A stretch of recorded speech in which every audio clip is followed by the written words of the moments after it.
for determining a level of service for our community. Whatever level of service we do choose, we're aware that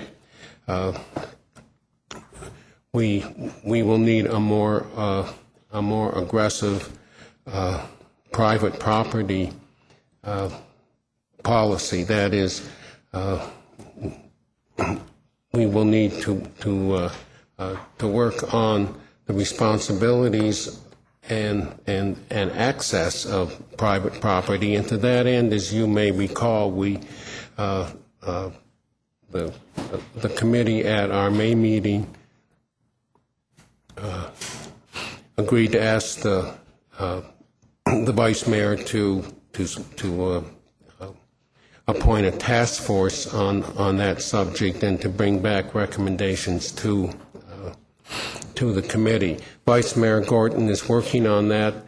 Council members Farmer and I have agreed to serve, but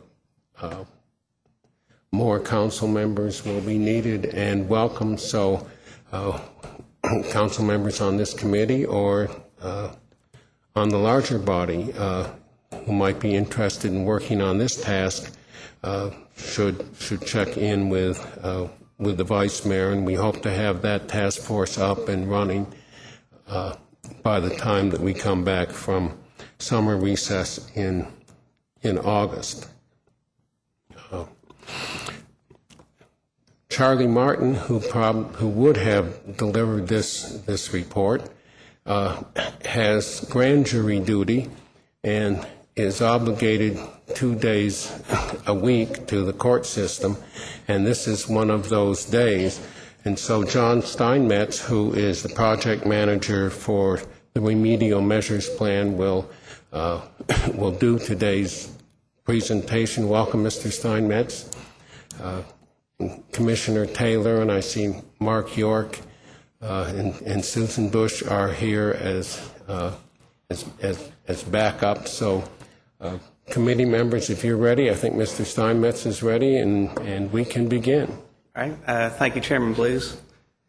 And I'm glad to be here to talk to you, taking Charlie's place. Unfortunately, he's out today. And this presentation is a follow-up to the April presentation where several of you asked some very pointed and specific questions about the work we've conducted so far. So I'm here to present a little bit more additional information to you and answer any other questions you have. So just the agenda for today's discussion would include some specific details about the cost estimates that we put together previously and presented, and we will present them again here today for the 3 different design storms we looked at, the 2-year, the 5-year, and the 10-year storms. We'll give you a little bit of background information about the decision-making process you'll have to go through regarding the cost you put into the system versus SSOs that may still occur in the future. We also, for your information, put together some precedents for sewer rates from other communities that may be of interest to you, along with some areas that will be addressed, some high-profile areas that are common sewer problem areas that will be addressed. You also asked questions about construction management and how the in-house capabilities compare to what might be needed for this program. And then we'll close out talking about some of the issues that have been addressed and have yet to be addressed. Now, first, I want to point out that we are preparing the remedial measures plan in accordance with the consent decree requirements. The first group, that's Wolf Run, West Hickman, and East Hickman, is due this fall. And a critical element to that, as Councilman Blues alluded to, is the selection of the design storm, the level of service. Now, we are proceeding with the 2-year design storms until notified otherwise. We believe that is the least amount of level of service that the EPA will accept from our plan. We've looked at besides the 2-year storm, the 5-year and 10-year storms, and the cost range from over $500 million to $800 million, just to summarize what we presented earlier. And I do want to point out that the decision that we're asking for you to make is necessary for us to finish our work, but it's also a necessary component of the report that we submit. And EPA, it'll be something they consider as in their approval of our documents. So we do need a decision from you as quickly as possible. Not having it now, we're proceeding with the 2-year storm, and we do need to document the decision that you make in the submission of the report. Again, a summary of what was presented previously. We looked at the 2, 5, and 10-year storms. The potential costs range from $540 million for the 2, $718 million for the 5, and $814 million for the 10. We have some potential rate impacts, and this is based on the 20-year payback period. And one thing that came up, I think Councilman Stannett brought it up at the last meeting, was that I want to point out that these increases would not be immediate. They would be gradually brought in over roughly a 10-year period. And the reason we say the 10-year period is that the overall compliance schedule for all these capital improvements, as you're aware, is 11 to 13 years starting this past January. Now, as a comparison, what we did not present at the last meeting was a comparison with a 30-year payback period. And you can see, let me bounce back. If you look at the right-hand column, I'll bounce back to the 20-year payoff. And now forward, where it ranges from $28 to $42 and change per month to $21 and $32 plus change a month, and that's spread out over 30 years. So you can see that once this program proceeds further along, there'll have to be a lot of discussions with your finance people about how best to pay for the program and what the specific details are related to the work.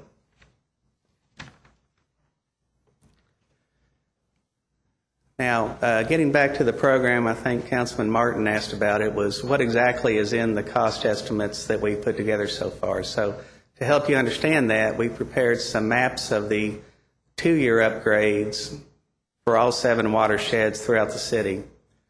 And then for a representative watershed, that we chose West Hickman because that showed the differences better than some of the other watersheds. We'll show the differences between 2, 5, and 10-year storms. And we'll have some tabulated costs so you can see some actual quantities, how many miles of pipe, et cetera.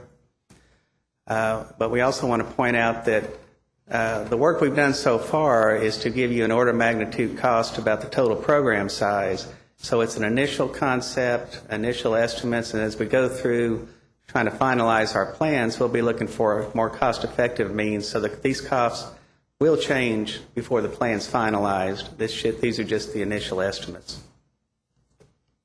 All right, now first, I hope you can see the map okay, and I'll kind of highlight what the differences are. This is the Wolf Run level of service. And the primary components are an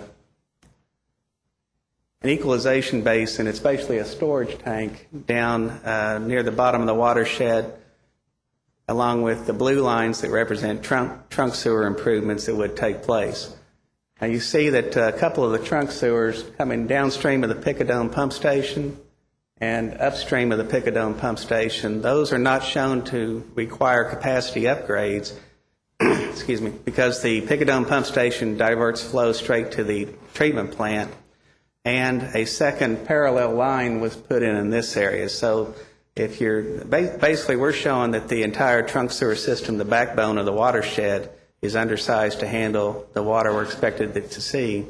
And the reason these gaps and the improvements are there because of the past capital projects you've implemented. For the Cane Run improvements, again, the blue lines show significant trunk sewer upgrades. For this basin, we have a 12 million gallon equalization basin tank down near the pump station. And the pink lines, we want to point out that our costs include the implementation of the trunk sewer system for expansion area 3. That's required to eliminate some of the problem pump stations, so we've included that cost as a requirement of our consent decree compliance. Town Branch watershed includes a Expansion, now in this early concept, we showed an expansion of the wet weather capacity of Town Branch Treatment Plant from 64 million gallons per day to 100 million gallons per day. Besides that, we pretty much just have the trunk sewer upgrades that you see in the blue.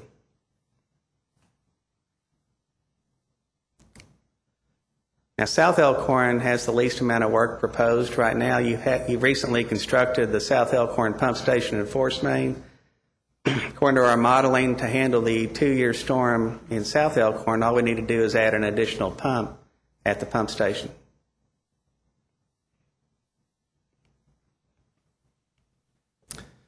North Elkhorn, we have a little bit smaller EQ basin. It's down there at the pump station of 3.8 million gallons and some minor pump station and trunk sewer work. The areas you see in the magenta or pink colors, that's work in the expansion area 2A that's already being constructed or its design being prepared for construction by your division. East Hickman watershed, we would propose to eliminate the East Lake Pump Station, upgrade the East Hickman Pump Station and its force main, taking it all the way to the treatment plant, similar to the concept that was done during the Picadome construction. We also show the implementation of Expansion Area 1 to take the problematic Heartland pump stations out of service and replace them with a system that's appropriate for the Expansion Area 1 development. I'm sorry, this watershed also included a EQ tank of about 3.8 million gallons, about the same size as North Elkhorn. Now in West Hickman, similar to Town Branch, we're showing a treatment plant expansion of the capacity to 100 million gallons per day and a much larger EQ tank at West Hickman for the 2-year storm of 20 million gallons. And then all the blue that you see throughout the watershed would be trunk sewer capacity upgrades. Now here's where we show a comparison between the 5 and 10-year storms. This is the 5-year storms. If you can see the yellow highlighted areas, those pipes that were not, let me go back to the 2-year quickly so you can see the difference when it comes on. The yellow pipes would be required for the 5-year storm. The blue pipes would also be required, but they happen to be the same size as was constructed in the 2-year storm. But you can see that the equalization storage down there at the treatment plant grew from 20 million gallons to 31 million gallons. So in this watershed, and actually all the watersheds, the EQ volume is the most significant cost element. For the 10-year storm, again, you see the differences between the 5 and the 10. It's the red that got added to the system. Again, you're just extending the trunk sewers a little bit further into the upstream in the watershed. But the EQ for the 10-year storm grew to 43 million gallons per day.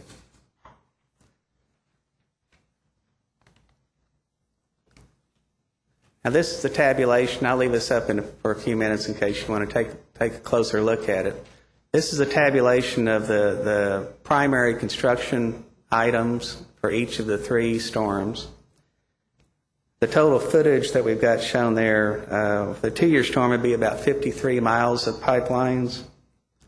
The 5-year storm is about 64 miles of pipelines, and the 10-year storm is almost 67 miles of pipelines. Now the EQ volume, again, shown in this row, goes from, now this is system-wide. The EQ that I've been talking about before is for individual watersheds. The total EQ volume for the 2-year storm would be 40 million gallons. For the 5-year storm, 64 million gallons. And for the 10-year storm, 99 million gallons. And to just reinforce the reference on where the cost changes are, if you go from the 2-year to 5-year storm, you have about 20% more pipe footage.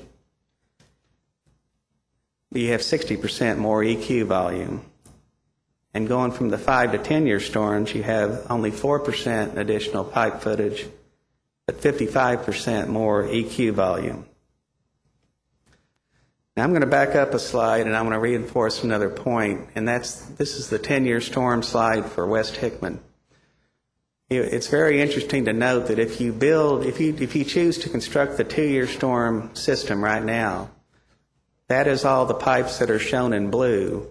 And as the storms got bigger, those pipe sizes didn't change. So you are sending, if you go to a bigger storm, you're constructing a little further up into the system and you're building bigger EQ. But it's good to know that if you construct 2-year storm right now, then somewhere down the road decide to go with a bigger storm, you haven't wasted the money on the 2-year pipes. You can expand the EQ at a later time. But again, what's driving our schedule for a decision from you is that we have to make a commitment in our submission to the EPA this fall, and then they have to approve it. But this was a very interesting note that came out of our illustrations for you. I wanted to make sure you understood that. Okay, moving on, one factor that may influence your decisions is what happens if you build to a smaller storm and then you have a bigger storm and you have SSOs?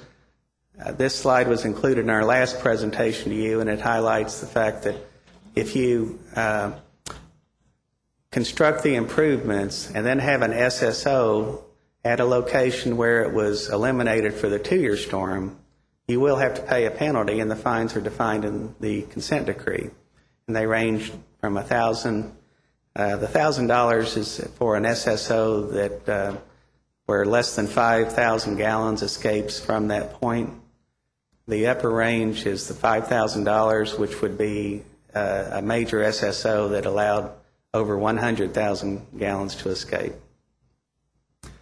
And the second bullet there just shows a frame of reference that if you had a do-nothing alternative, you decided not to build anything, and these fines took place, the community in a 3 or 4 year period averaged 480 SSOs, and depending on how much volume escaped, it could range from roughly $500,000 to roughly $2.5 million per year. Those penalties would be per year. Now, we also provided this information at the last presentation. I want to highlight some of these items again. Again, the 2-year storm is the lowest we think we might be able to get by with. I want to also point out there at the bottom of the slide, we talk about if you build the 2-year system and then a 5-year storm hits, you, based on the modeling we've done, would have 13 SSOs. If you had to pay the fines on those 13 SSOs, the fines would range somewhere between $13,000 and $65,000. And that's not an annual cost. That's a cost for that one storm, a 5-year storm, which obviously occurs fairly infrequently. If you had a 10-year storm hit and you built the 2-year storm improvements, you could get approximately 53 SSOs, and the potential fines you'd be paying for those would range from $53,000 to $265,000. Now, moving on to some precedents, we did a little bit of research what some other communities in this part of the country are basing their work on, and several of them have gotten past this point already, and those mostly chose the 2-year storm, as you can see. Winchester chose the 5-year storm. Birmingham chose the 10-year storm. And the bottom two are currently, they're in the same boat you are right now, where they're evaluating and trying to decide somewhere between the 2 and 10-year storms.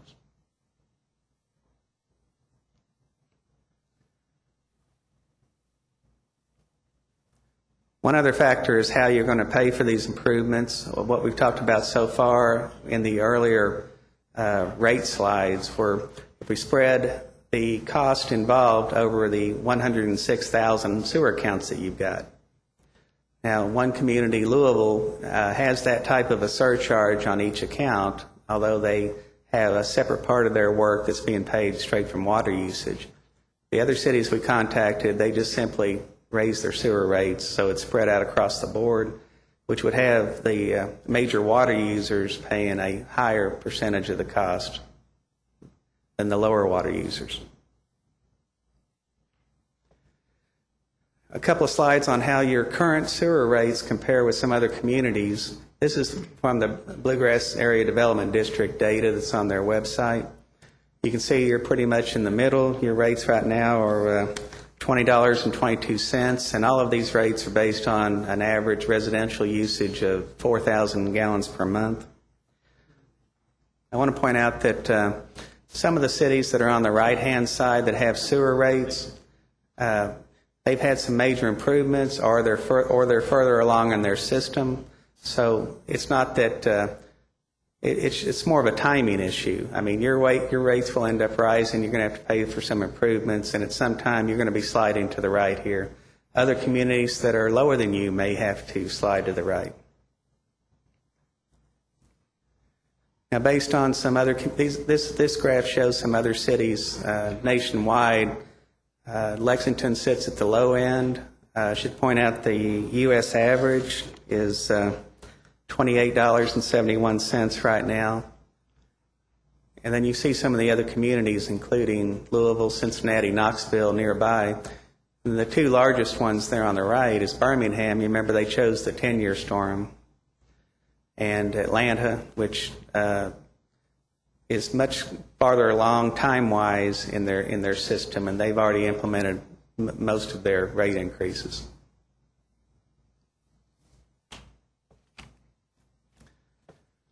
We wanted to reinforce that this is a list of some of the high-profile areas that the specific improvements that are included in our plan will address all of these areas.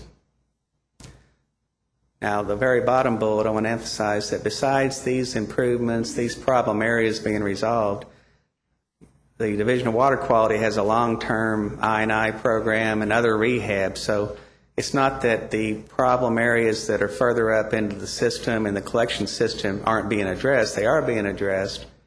And we will have part of our remedial measures plan will include some rehabilitation of existing systems. So the bottom bullet's there to reinforce the fact that these are not the only areas that are going to be improved by your overall program.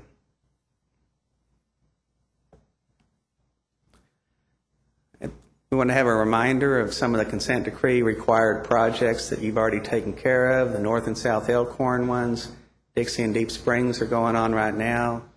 The airport pump station is a current project.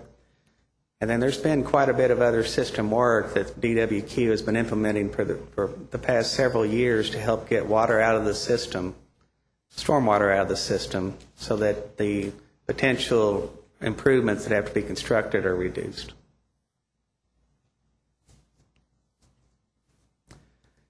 So these projects listed are in the works right now, some activities going on that are, for the most part, not included in our, now Blue Sky Parkway is included in the cost estimates we prepared. Wolf Run Pump Station, Expansion Area 2A, those are already in the works, budgeted projects you've got taken care of. The bottom two are just some general improvements that DWQ continues to work on. One of the questions that were posed at the last meeting was how we're going to handle all this construction from a construction management perspective. And right now, it's all being handled split between the design firms and your construction manager. And as a frame of reference, we're showing that in the last few years, you've averaged about $12 million worth of capital projects. And if you chose the 2-year storm and the cost remained as we currently estimated at $540 million, over a 10-year period, you're looking at $54 million a year. So you're talking about a quadrupling of the current program as far from a capital dollar perspective. Now, our cost estimates in the $540 million, they include the related costs such as inspection, and that would be by the design engineer, which is a little bit of change from your current process has the urban county government performing most of the construction inspection. Now, we would be on board for overall program management to help monitor the construction schedule and the construction cost to make sure it stays within the limits of the defined program.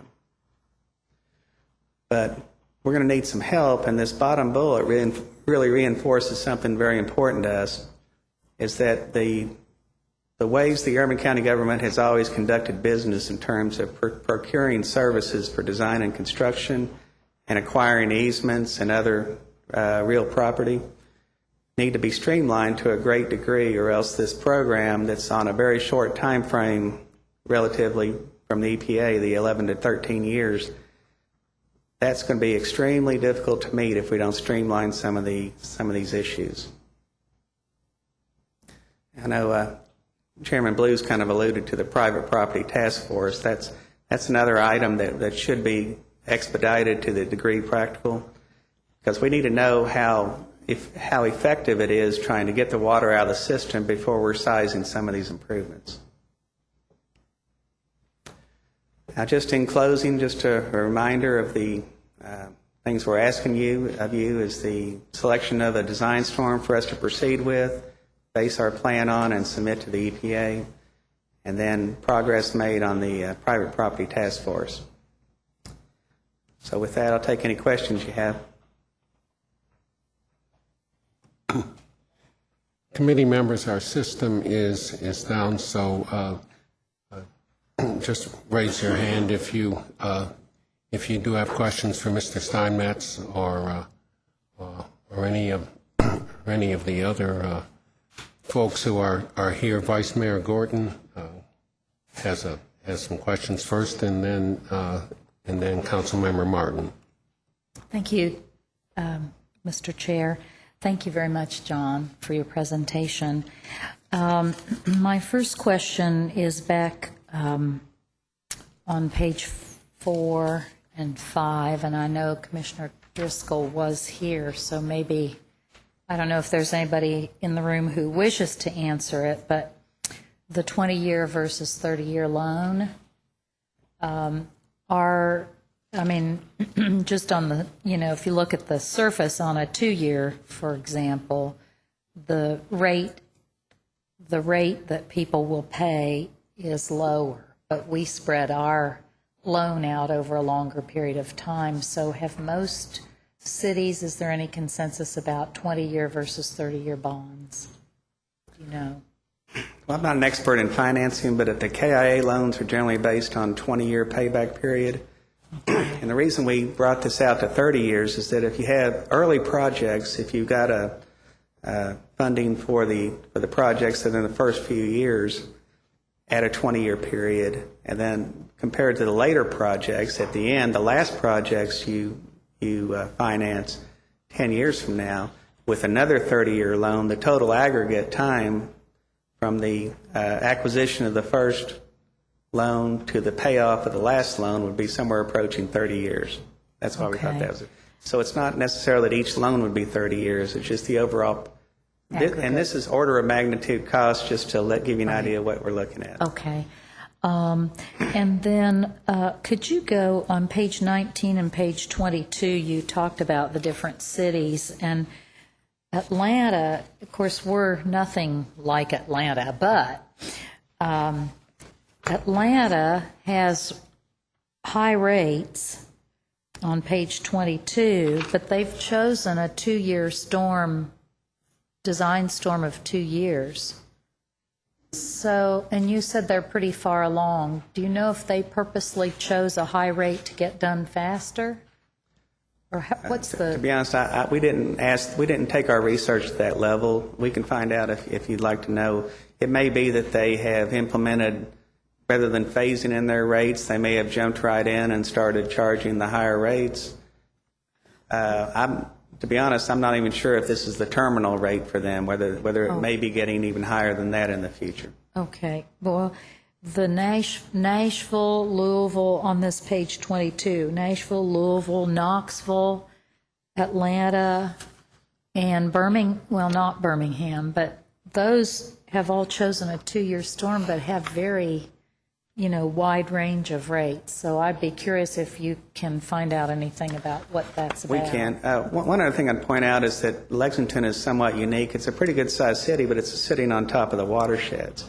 most of these other cities are river cities, and they've got much bigger infrastructure. At the bottom of your watersheds, you have some 36 to 48-inch pipes, and they have tunnels that are maybe, I'm not going to guess the size. The ones I've seen, say, in Owensboro are 15-foot in diameter. So some of these cities, as well, as John said, are combined sewers. Lexington also has, we were fortunate in that we have two separate systems, although unfortunately for us they combine whether we like it or not. But in some cities, like Atlanta, they had a very difficult design. They had a lot of things that were designed to be together, and they had to completely separate those systems. So I believe their costs were pretty high, partly for that reason. Okay, that helps. And I had one more question. The equalization holding tanks. Do you all know, well, have you looked specifically at where all those tanks would be? And is that going to be a big challenge for us in terms of location of those? Just talk a little bit about that, if you would.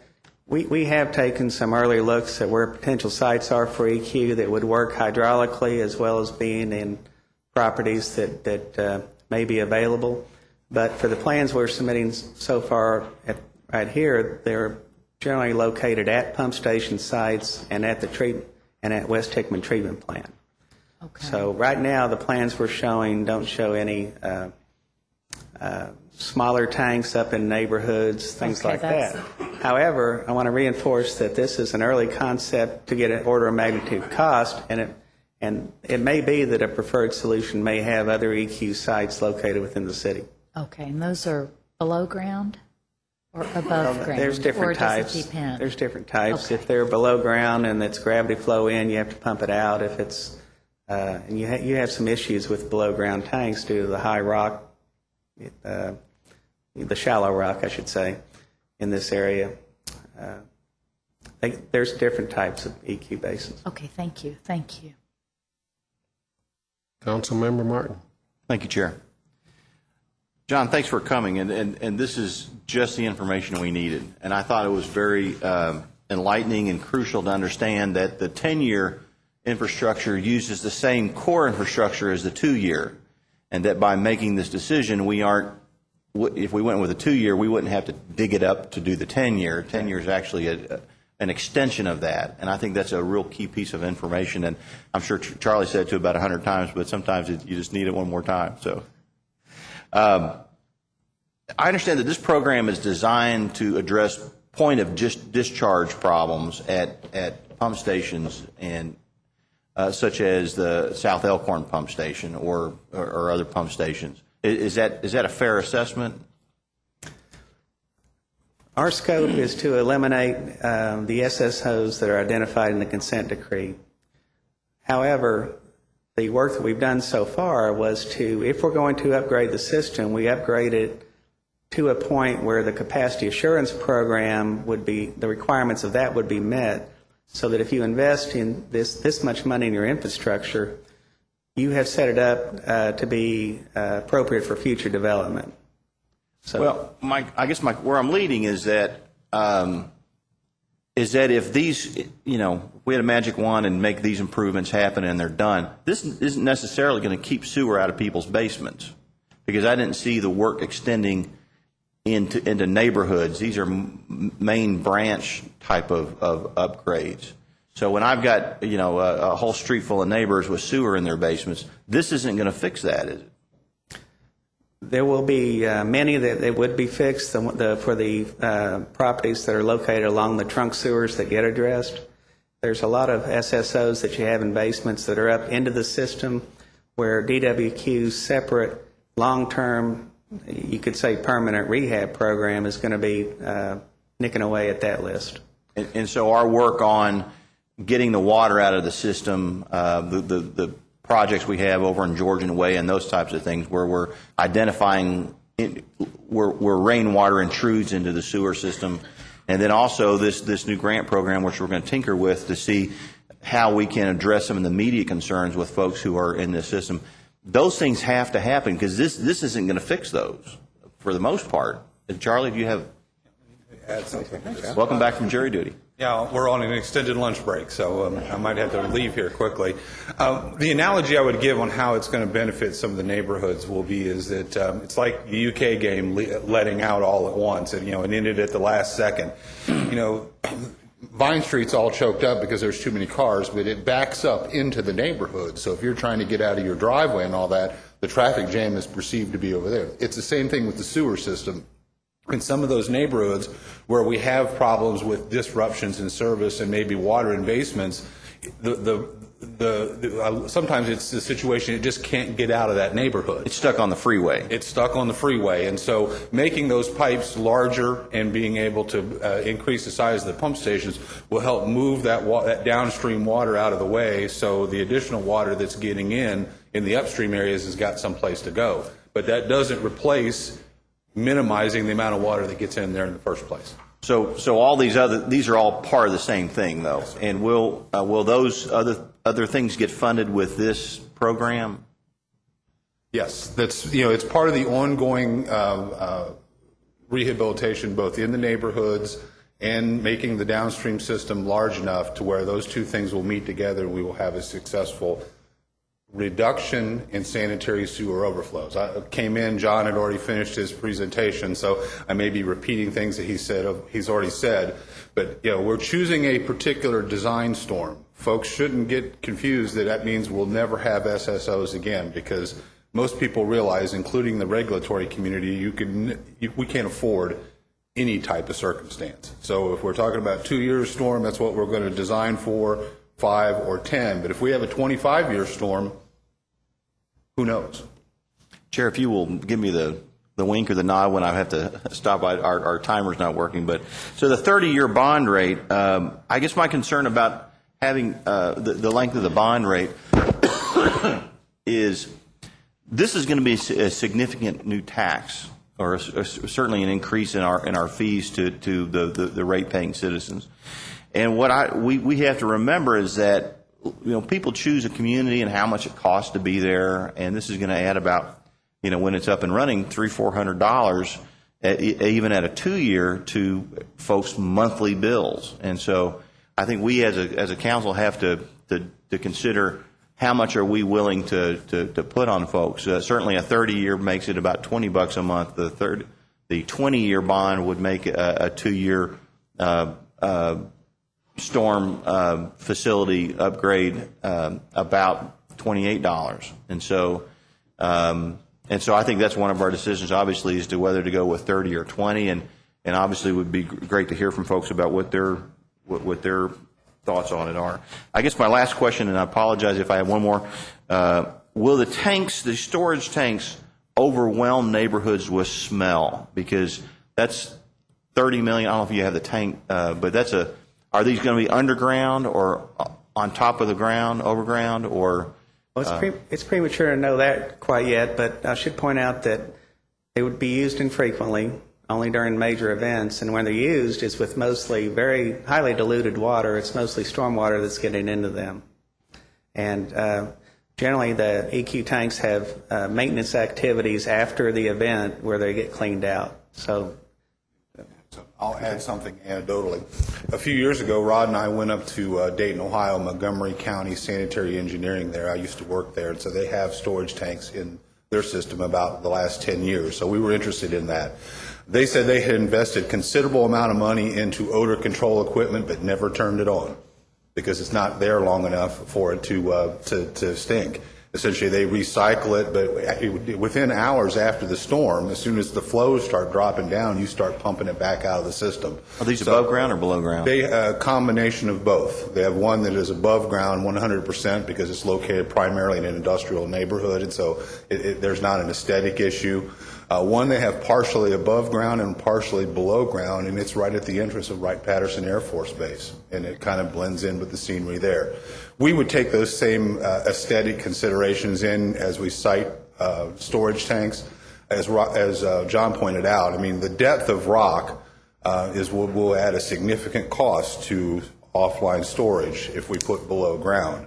And plus, you've got to anchor it, to keep it from floating in high groundwater conditions and all that. So we need to recognize is that if we do put these things below ground, there will be an increased cost associated with doing that as opposed to above ground. Thank you, Chair.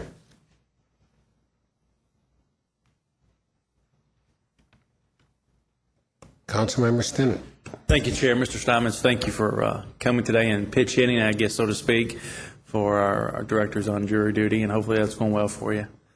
My big concern is, and I saw our finance people leave here, but I believe, I know maybe Councilman Lane asked this question, do we have a chart showing our past revenues for the last 10 years in terms of how much we've collected from the sanitary sewer fee and the projection? Because I believe when we increased the fee 3 years ago, we put in a CPI index, and obviously we know what it's been the last couple of years. This is all in addition to that CPI increase, et cetera, that's built into the current fee. That's correct. The CPI was put in, I believe, in the rate increase that was passed in 2008. Yes. And then the economy did its turn, and I think that the first year of it was negligible, like zero.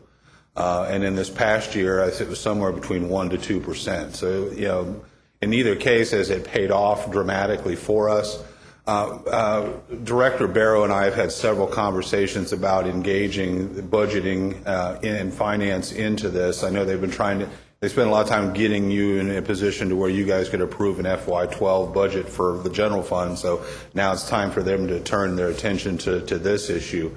And what he's trying to get his arms around as far as what our current bonding situation is, what the status of those bonds are, when they will be retired, et cetera, so we can have a clearer picture on you as far as how this will escalate up through the duration of the consent decree. But we're just beginning to start that process right now. Well, and I guess that's one piece of the information I think we really need to make an educated decision, because one is our bonding capacity, the bonds that will retire, et cetera. What the CPI, we will project it at in terms of these numbers. I mean, if we project a 1% CPI for the next 10 years, that will have an impact versus 3% on our current revenue stream.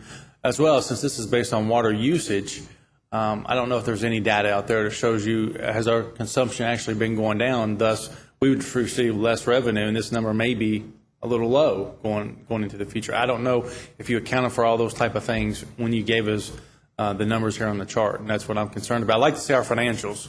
Right. And this is all based on an expense and a general projection of what it's going to mean to the average customer on a monthly basis. When we went out and did the neighborhood meetings through February and March, that was the resounding thing that I kept hearing from the average citizen, is what does this mean for me a month?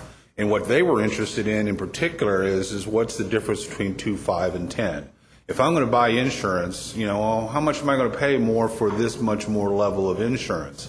And as we were characterizing then and now, for 6 inches more rain over a 24-hour period, it's going to cost you $7 more a month.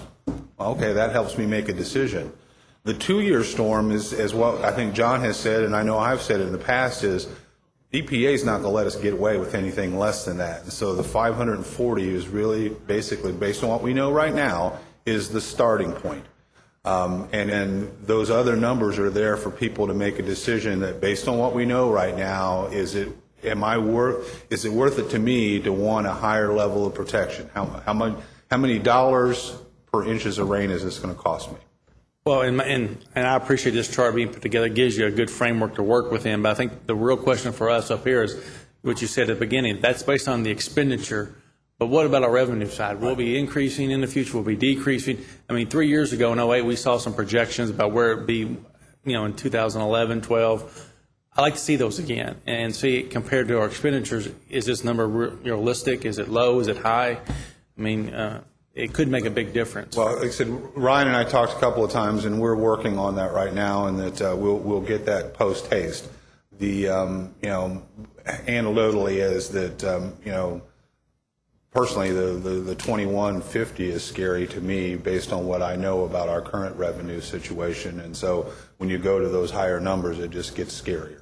Yeah, I think we talked about the stormwater side. We know what that annual revenue flows looks like, but I don't think as many people know about the sanitary sewer side revenue streams. Certainly the big unknown to me, because I don't think the CPI is, that's only going to buffer things, but that's not really going to help us. The real question is what the current bond situation is as far as at the point in time we're retiring that debt service, that it leaves us additional bonding capacity under our current revenue stream. And have you been using general obligation bonds to fund these projects? Now, these are revenue bonds. I was hoping you'd say that. I just want to make sure that everyone knows the difference. We're using revenue bonds, and that's why it's important to look at our revenue stream. Thank you, Charlie. Councilmember Lane, you had some questions? Well, I guess, Charlie, you can be the whipping boy today. This is where John sits down, yeah. Well, I was going to follow up. I strongly feel we need a macro overview of the long-term income and expenses that are going to be related to, and I guess this will be the sanitary sewer system if we're going to more or less put storm drainage is going to go in with sanitary sewers that's the bottom line. I'm not so sure I understand your question. For us, it's separate. This is strictly for the sanitary sewer system, the collection of the dirty water, pumping it, and collecting it at the two treatment plants. But I believe what the statement was previous meeting is that we have so many leaks from the storm system into the sanitary system, plus inappropriate, tie-ins to the sanitary sewer system, that essentially we're building the sanitary sewer system to handle a lot of the storm drainage issues that we have in our community. To some degree, anecdotally, I think that it's more of a groundwater situation, which clearly comes from a storm, so it's kind of the chicken or the egg situation. But honestly, I can't say that I know where there are leaking storm sewers that are pouring water into the sanitary sewer system. It's more subtle, with 1,400 miles of pipeline underground, that the groundwater levels that are coming from private property and that also are sitting around our existing pipes. When pipelines are put in, the sanitary sewers, they're bedded in stone. And a lot of times here, they're in a rock trench. So when the groundwater comes, it comes right along that trench. That's the conduit at which it moves along. And it follows that pipe and finds a place to come in. And as soon as you patch that hole, it moves to a different location. So yes, in some sense, but it's not necessarily entirely stormwater. But what we're proposing here is, that there's going to be a certain cost associated with managing that groundwater, and that the existing piping system, using it to its maximum potential, is probably the most cost-effective way to do it. All right, well, one of the policies for development in Fayette County is to not expand too much out of the urban service area, to encourage infill, higher density real estate developments. If we continue to do that, say for the next 2 decades as part of our, development strategy, how will that impact the, demand on the system? And are we taking into consideration that our community is a little bit different from some of the others that have more of a sprawl, and whether or not a 2-year plan would be adequate 10 years from now? Do we have enough capacity being put into the system that we know that in the future we can accommodate the growth we expect? John, you can step up here and correct me if I'm wrong, but the design that we're talking about on a 2-year storm is not based on today. It's 2035. We do have a planning horizon that would consider full development in whatever watershed it is. I think John said it earlier. We don't want to put ourselves in a box that doesn't allow future connections and future customers to connect onto the system. Thus is why we're choosing that 2-year storm, because that's the threshold for having a capacity assurance program. But it's not 2 years based on today, it's 2035. I just got the nod behind me. Right. We used the year 2035, and we coordinate with the Division of Planning and acquired some data from them. The most pertinent and useful data seemed to be their traffic analysis zones, where they had projected future populations throughout the community, either in redevelopment, densification of the urban areas, plus whatever expansion areas have been approved. Are there other cities that are more similar to Lexington, where we're going to have most of our population in the urban service area? where they've already been doing some of the improvements to the sanitary sewer system, or maybe they've already done a study to determine, do we need to have a little bit more capacity because of the way we're not growing in a sprawl, but more in a concentrated area? Because we're sort of like, somebody asked me about this, it reminds me of being in Manhattan, surrounded by the rivers.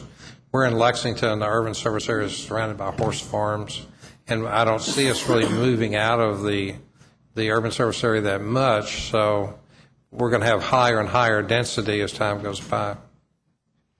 I'm not aware of anybody that has the same unique situation we do.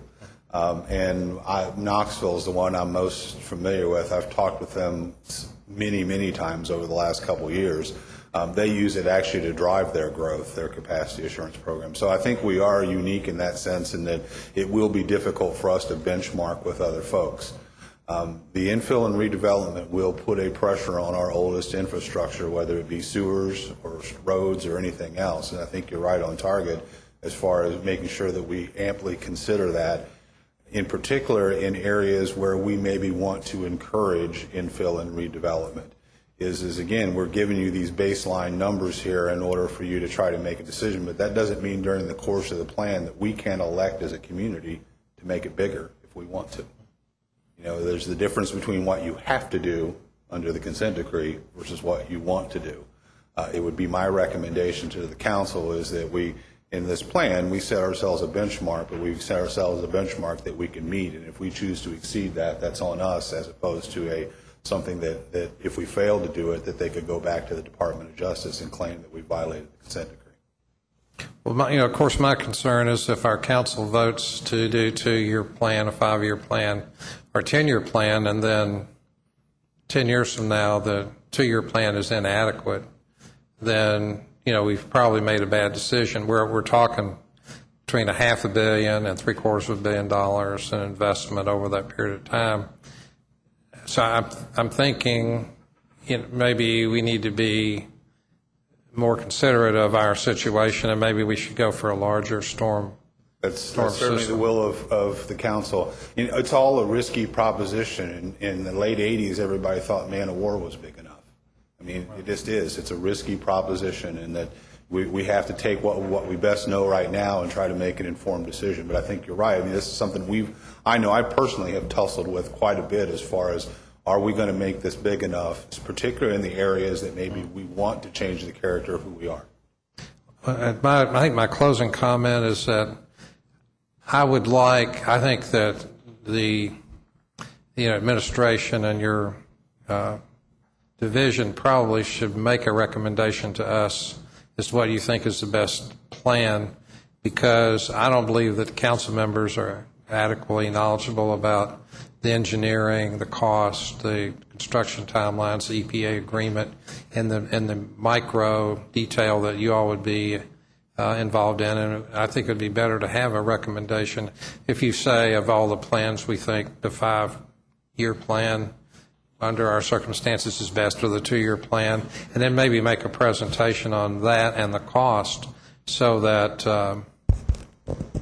then we can make a judgment based on your recommendation. We can do that. In previous meetings, though, I've gone on record to say that we're pursuing a 2-year plan unless directed by the committee to do otherwise. So there's my preliminary recommendation as well. So I think that based on what Councilmember Lane has said, is that maybe the appropriate thing is to come back in front of full council with a little bit more detail, some of the revenue information that Councilman Stennett asked for, and essentially memorialize that in front of the whole group, if that's the pleasure of the committee.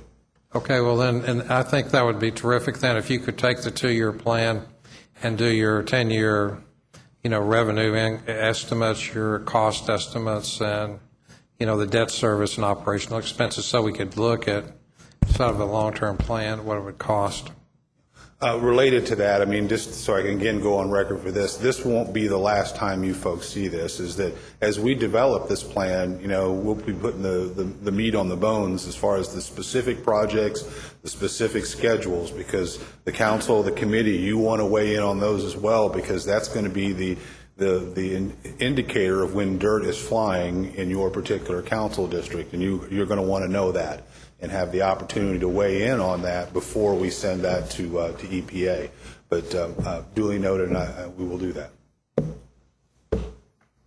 Thank you very much. I appreciate your input today, and Mr. Chairman, thank you. Thank you. Vice Mayor Gorton has another question or two, and then Councilmember Stinnett. Thank you, Mr. Chair. My questions sort of are along the same line as Councilmember Lane, and I guess first I wonder do you know if Portland, Oregon is under an EPA consent decree? Because they have a tight growth boundary like we do. No, we can check that. We know when we were looking to benchmark with other communities and preparing this presentation, we tried to look around, obviously, at Region 4. Right. One of the things that you'll find is with different EPA regions act somewhat autonomously from headquarters. Oh, and that, okay. so, trying to apply Region 4 rules in Region 10 is sometimes challenging. Okay, well, I was just curious. I know that, and I don't know if they have combined sewers or separate, but I know they have a very tight growth boundary, which would be somewhat similar to us. We'll look Just at that. out of curiosity. I can't say that when I think about Portland, their issues more on the stormwater and how they manage stormwater. I've never heard anything negative about their sanitary sewer system, so for all I know, they don't even have a consent decree, but we'll check. Okay.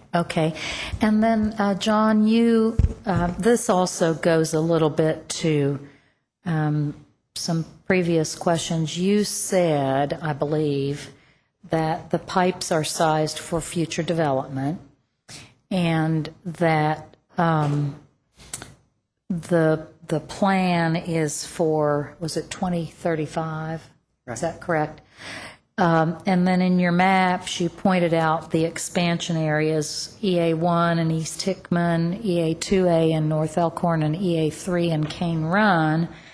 And so my question is, when you said that the pipes are sized for future development, can you just tell me exactly what future development that is? And I don't mean specifically projects, but is it the expansion areas? Is it the infill downtown? What exactly is it? Well, specifically, it's based on the traffic analysis zones, and so they would have accounted for land use and growth. The expansion areas had certain planned uses for those areas that would have been accounted for out to the year 2035. As far as the infill and redevelopment goes, I guess I don't know the specifics other than whatever your division of planning has for that proposed changes between now and 2035, that's in our plan. Okay, so it sounds like it's the future development of areas that are already in the expansion area. It would not be speculating on anything beyond that. Is that your understanding? Right, yes. Charlie, is that your understanding? Yes, it is. The the benchmark would be what was in the facilities plan to start with. And the 201 facilities plan approved by the council in 1999, you'd had specific sizing for those particular ones. What I would do is obviously compare that with the traffic analysis stuff that John has. If there was some major deviation, then we'd have to kind of try to figure out why that is. I would expect that it hasn't, because particularly in expansion area 1 and 3, nothing's happened out there. So there really shouldn't have been any significant changes. Now, in the expansion area 2s, because a larger part of that has been developed, the projections of the facilities plan versus the reality of what happened, we obviously have to design for reality, and so we may have to look at those closely. But none of this is to project additions to the urban service boundary. Okay, that was what I was wondering. I still have my 201 plan. Excuse me, I could add one follow-up statement there, is that recently the North Elkhorn pump station and force main was constructed, and that was based on numbers out of the facilities plan.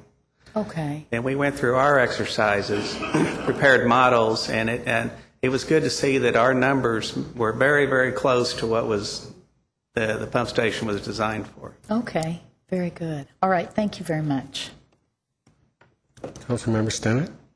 Thank you, Chair. I just want to follow up on Councilmember Lane's request to present this information to council. You know, the ironic thing is we spent last Tuesday in here 8 hours debating on a budget, a little bit about $1.5 million we debated for 8 hours. This problem is a $540 million at the minimum problem that we have maybe 5 council members here and a handful of people in the audience, and the public just doesn't know about it. This problem is bigger than our entire government budget annually. It's a big problem. It's a huge problem. So my concern is getting it to council as soon as possible.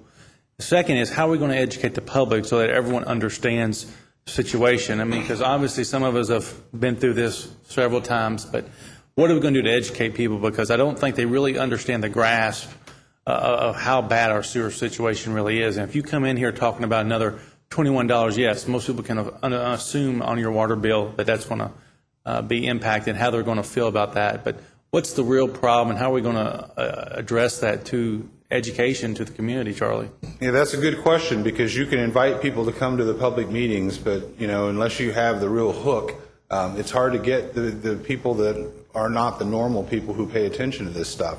We had 3 public meetings, one in Wolf Run, one in East Hickman, one in West Hickman. We advertised that through the newspaper, through GTV3. We've met with the home builders. We've met with Commerce Lexington. We've met with Fayette County Public Schools. I'm sure there were other individual meetings that so, it's just like doing construction projects. We try to invite people, but when you go out and start putting X's on their trees, then now they're paying attention. You're saying put an X on the water bill. And then it's going to be a real challenge, and I'm hoping that, the Herald Leader and other media outlets will continue to help us with this as far as getting people to recognize that you're right. This is an immediate. To me, it is the biggest concern. I live and breathe this every day, and that's a substantial investment in our infrastructure, more so than I think anything we've done previously.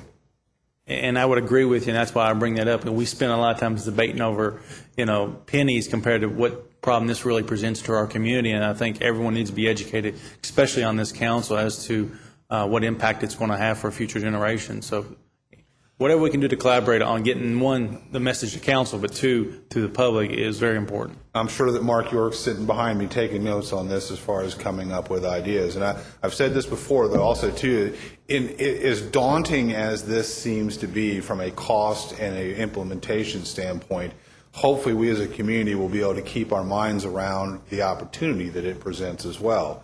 As Councilmember Lane pointed out here a few minutes ago about infill and redevelopment, trying to find the bright side of that is if you can put in new infrastructure in the places where you are targeting for infill and redevelopment to change who you are.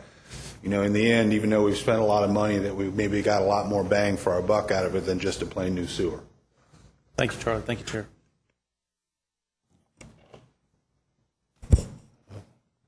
If there are no questions, can I would ask if I could ask a couple of questions first, and then I'll come back to you, Councilmember Martin. Appreciate your patience, but I do want to go back for a moment. John, you said earlier on one of your slides that, and I'm just taking this as an example, that if we ready ourselves for a 2-year storm, we're likely to have 13 SSOs in a 5-year storm. And then my question is that estimate predicated on our illicit connections situation as it now exists, or upon the notion that we'd have a much more aggressive private property policy and program, and would be eliminating much of that problem? The modeling that we have done was based on flow metering done that is the current situation and amount of I&I getting in the system. And then we ran the model based on building these improvements, which for right now, for this model, for that order of magnitude cost, does not include any I&I removal. So everything that you do in the future that would eliminate I&I would be additional benefits to the program. So you could have reductions. I think the numbers were 13 for the 5-year storm and 53 for the 10-year storm. Those would potentially be reduced if you had an expanded public and private property I&I elimination program. So it's possible, let's say that we we prepared for a 5-year, and that's what, $718 million estimate. If we had a more aggressive private property program, eliminating I&Is much more aggressively, then that number might go down somewhat. It may go down, but as part of our work, we're looking at estimates of rehab compared to the percent, the likelihood of success. In other words, in areas like the Wolf Run 2 area near Gardenside that was recently rehabbed, we're trying to assess how much water actually was removed from the system by those improvements. So it'll be a cost-benefit analysis with rehab in an area versus constructing larger pipes to transport that flow. So there will be areas that we will target for rehab as part of this program to help us either eliminate having to construct any pipes or possibly reducing the size of pump stations in EQ. And one final question. On page 26, you referred to the immediate issues related to streamlining the process. Am I right to assume that there'll be some recommendations coming to the committee for council to do that in the near term? I think you're referring to the list of near-term work that is really separate from. Is this the slide you're referring to? No, it's page 26.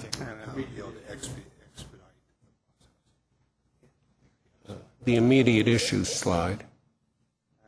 I'm not sure which slide 26 is. Right there. Okay.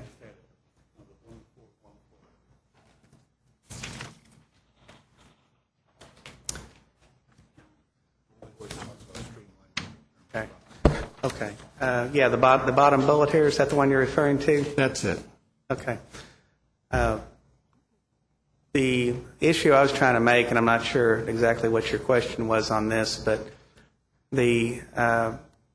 Charlie has already taken some initiatives to try to streamline procurement of services, either design and construction. But I'm familiar with, in past projects for the Urban County government, on the bottleneck that occurs for property acquisition, easement acquisitions, et cetera. So there needs to be a process where that is, well, first it's recognized as a bottleneck, so any efforts to acquire property gets done much earlier in the process rather than waiting until a design is done. But the second part of that is taking a look at your procedures, the way you do it now with the pre and post appraisals, et cetera. That's a fairly cumbersome way to go about doing that business. So we hope that there will be changes to the process that will help expedite these projects. I think your question, though, was will there be recommendations coming forward? Yes. I've had one meeting with the administration, the mayor, and the CAO. There'll be another meeting here, I think, tomorrow. I mean, we're having pretty extensive discussions on how to make sure that we're able to meet the deadlines that we're going to be committing to in these remedial measures plans. You know, we talked about big dollars there, but there's a lot of projects to do in 11 to 13 years. And I know that Councilmember Lane has expressed that concern about making sure that there's somebody that's got their hand on the wheel, that we can make sure we can get those things done and get them done efficiently. We've identified these things as being the potential bottlenecks. Getting to construction sometimes is the hardest part. Building it's the easiest part, but managing the stakeholders, as we had someone ask about, well, what about storage tanks and what about property acquisition? Those things that the mayor is very focused on. I know some of the council members are. As we develop recommendations to how to manage those things, you will be made aware of them. Okay, we'll look forward to that. Councilmember Martin. Thank you, Chair. I just go back. I thought it was a real good point that, and I'm addressing in some way Councilmember Lane's comment about whether it's a good decision or not to go with a 2 or a 5. We can always add on to the system and increase it from a 2-year to a 5-year system by lengthening the areas and expanding into the areas that we go on. So as I understood the presentation, the core 2-year system is the same core system as we will use for the 5 and 10 years. So we can continue to monitor this in the coming years and still make good, valid decisions that, based on new information, the latest information, that we could still go with a 5-year system or a 10-year system by expanding what we're doing. We have to make an election and tell the EPA what we're doing, but that won't limit us, I think, in the future from actually moving to a 5 or a 10-year system, because it's going to take us a little while to build out there anyway. Is that fair? That's true. I mean, it's really a question about is that, where do you set the bar as far as from an enforcement action expectation versus what you want to do? Is that my recommendation would be is you set the bar as manageably as you can, but then as conditions change, you can go beyond that as much as you want. As John pointed out, we're going through this exercise right now trying to figure out how much water we can really get out of the system. The likelihood of building it for a 2-year and find out we really do have 5-year capacity is pretty good if we go after that water aggressively that's coming into the system to start with. Yeah, and we're going to continue to monitor this. So I think personally, I'm sort of leaning toward the 2-year system and getting started on that, moving aggressively on it, and coming back, regularly to monitor where we are and how it's going and how the fees are adding up. So I just want to reemphasize it's a very important point that Charlie made and you're now bringing back up is from a business perspective. I know in my past life, as a business, you would choose to take the least onerous legal burden. And so to choose a 2-year storm puts us in the least onerous legal burden, but does not preclude us from doing better than that. So it's as he said, where do you want to set the bar? If we set it at 5, we will be held accountable for that. So that's a choice we make as a community. Thank you. Committee members, if there are no more questions, we might look at agenda item number 2 and think about how we want to go forward toward bringing a recommendation to the council. What I would recommend is that we have another special committee meeting on Tuesday, August 23rd at 11 a.m. And bring forward some of the information that can be sort of accumulated around what we learned today.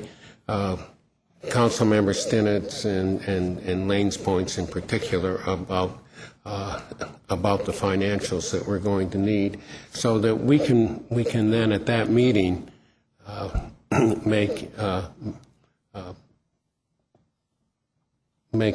a recommendation to the full council. So I would, if that seems like a feasible way of moving forward, I'd certainly entertain a motion on scheduling a special committee meeting to further discuss the remedial measures plan and to make a recommendation to the full council. Councilmember Gorton? Okay, I agree with you. I move that the Environmental Quality Committee hold a special meeting on August 23rd at 11 a.m. to further discuss the remedial measures issues. Second. Thank you for the motion and for the second. Discussion. Councilmember Martin? thank you, Chair. I'm just wondering whether we need to have a cow. This is an enormous amount of money, and I think the sooner we bring the rest of the council into these discussions and to hear the same information. I mean, we're looking $540 million. It's an enormous amount of money. And you know, I think that I'm just wondering whether we should have a committee of the whole meeting, because this is going to, you know, this is going to be a big decision, and I think that the sooner we bring the rest of the council in to hear this, the easier we will be able to form a consensus. So that's my thought and question. Further discussion? I would just follow up, and I agree with that sentiment. Maybe we can go ahead and have a presentation from Charlie in a division prior to break or the first Tuesday after break, and get them caught up to speed before we make a final recommendation as well. So either or would work. The item I want to make sure we have at all of our next meetings after we come back from break is I want to go back to having the financials on both sanitary and stormwater included in our meeting packets for discussion, as well as I kind of miss Charlie's construction management and where we're at on projects guide that we used to include on the oversight committee. If we can start having that back as well, so the public can kind of understand a little bit more what our progress has been, and having those financials in there are very important. So if we can get that included in that meeting as well, that'd be great. I think that's what we want to do, for sure. Go back to the old information way. Yes. Thank you. Mr. Chair, if I may. Councilmember Gordon? Oh, I'm sorry. If I may, I just wanted to comment on Mr. Stennett's. It will not be until after the break. Between my obligation over at the courthouse, we have two major deliverables due to EPA July 1. That is taking up a lot of our time. So in order for us to be able to prepare a meaningful and content-filled presentation, it'll have to be after break. No problem with that at all. Then I would maybe make it a cow on that Tuesday. And you know, I know these meetings are open to all the council members, but you can see, you know, not a lot would want to show up. You making it a cow would make it mandatory. So, Councilmember Gordon? That was going to be my recommendation, is on August 23rd, instead of having a special environmental committee meeting, just make it a committee of the whole meeting, and they would have the new information also to bring with the presentation. So I move to amend my motion and recommend a special committee of the whole to hear the environmental committee's issue of the remedial measures plan on August 23rd. Councilmember Stinnett? Any further discussion? Right. I would just like to reiterate, I think at this meeting we need to have that macro overview of the financial issues, revenue and expenses, operating costs, capital investment, cash flow analysis that we've requested before. So, and we should have adequate time to put that together by that meeting. Thank you. Very good. All in favor of the motion, say aye, please. Aye. That motion passes, and we shall go forward with preparations for that committee of the whole meeting on August the 23rd.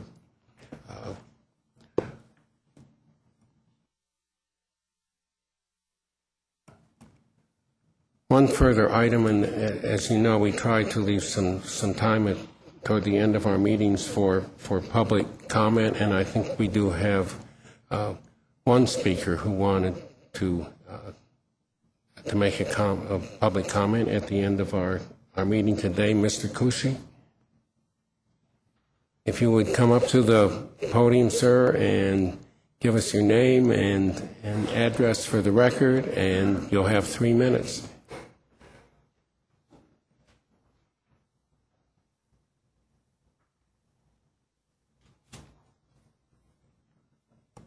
Welcome.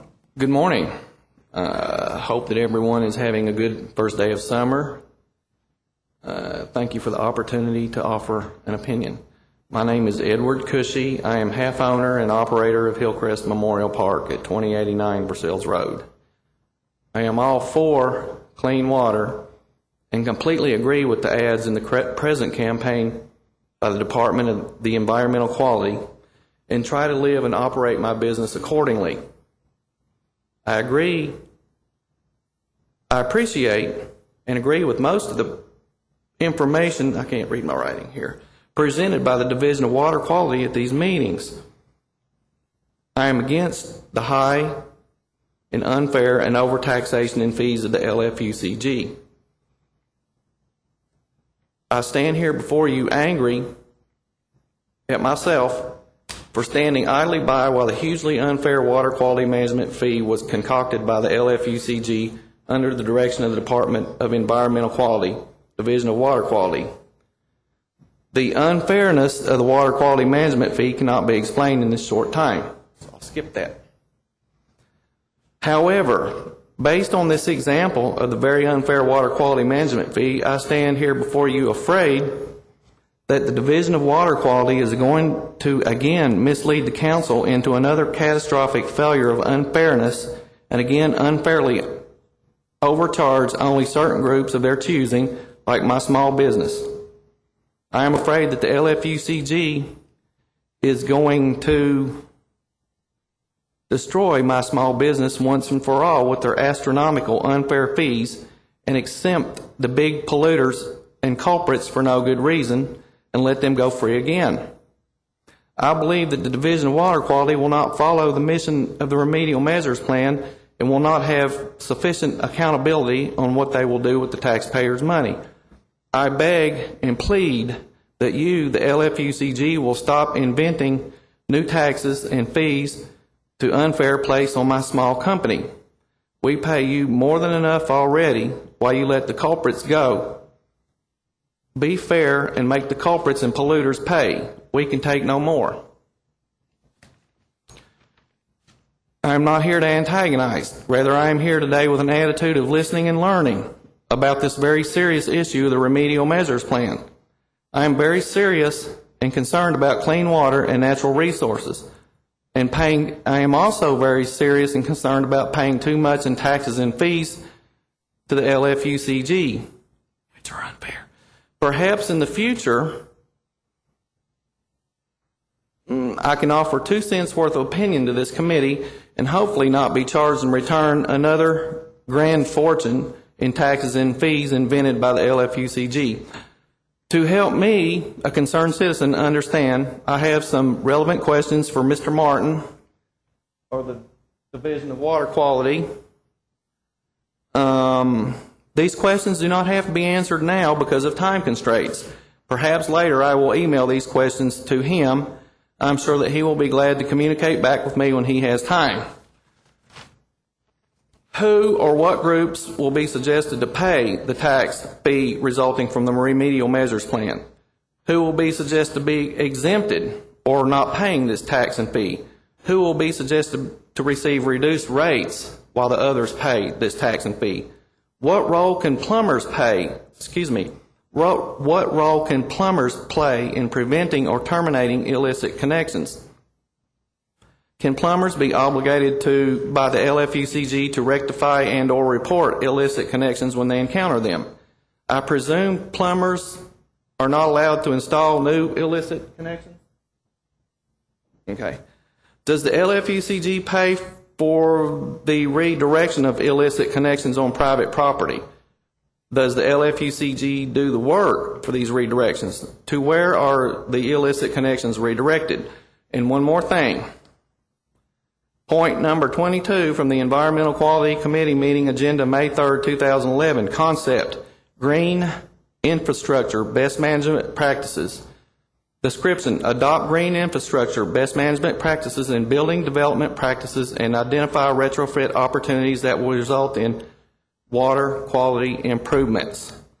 Action taken, send recommendations to SSOC that engineering manuals should be updated to include best management practices for green infrastructure, example, rain gardens, etc.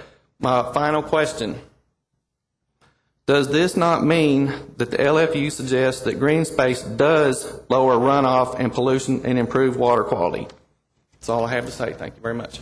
Thank you, Mr. Cushing. Second. Okay.